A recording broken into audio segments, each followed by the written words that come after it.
Bonjour les amis, j'espère que vous allez bien. Aujourd'hui, nous devons trouver les racines du polynôme x carré moins 8. Alors, quand vous regardez ce polynôme-là, vous pouvez déjà voir la forme a carré moins b carré. Mais, ce polynôme qui est composé d'un monôme ici et d'une constante ne contient pas deux carrés parfaits.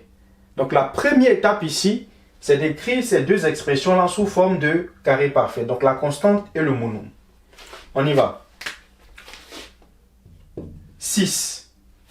Qu'est-ce qui au carré nous donne 6? Bien sûr, c'est racine de 6. Donc racine de 6, le tout au carré, ça donne 6 fois x au carré. Moins 8. 8 c'est quoi? Bien sûr, 8 c'est 2 fois 4. Donc on peut écrire ici 2 fois 4. On continue.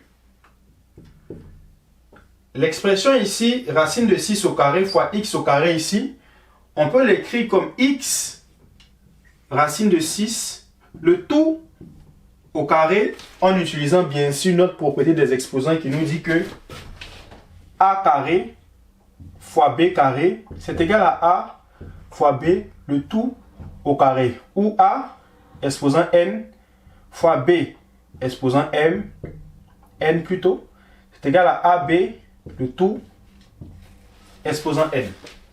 C'est cette propriété que nous avons utilisée pour pouvoir écrire cette expression-là. On continue. 2, ce n'est pas un carré parfait. Donc, lorsque ce n'est pas un carré parfait, on utilise automatiquement la technique des racines pour avoir moins racine de 2, le tout au carré. Et 4 ici, c'est un carré parfait. Donc, on peut écrire ici fois 2 au carré. On continue. X, racine de 6, le tout au carré, moins racine de 2 au carré fois 2 au carré. On peut utiliser la même propriété qu'on a utilisée ici pour avoir 2 racine de 2, le tout au carré. Maintenant que nous avons a carré moins b carré, on peut directement appliquer la propriété pour obtenir x racine de 6 moins 2 racine de 2 facteur de x racine de 6 plus 2 racine de 2.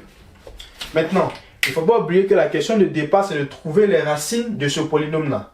Donc, ça veut dire que les deux expressions ici, elles doivent être égales à 0. Donc, égale à 0 ici. Si on prend la première expression que nous avons, x racine de 6 moins 2 racine de 2 égale à 0. On fait passer le 2 racine de 2 de l'autre côté de l'égalité et on obtient x racine de 6 est égal à 2 racine de 2. Okay. Et finalement, notre x ici, il va être égal à 2 racine de 2 divisé par racine de 6.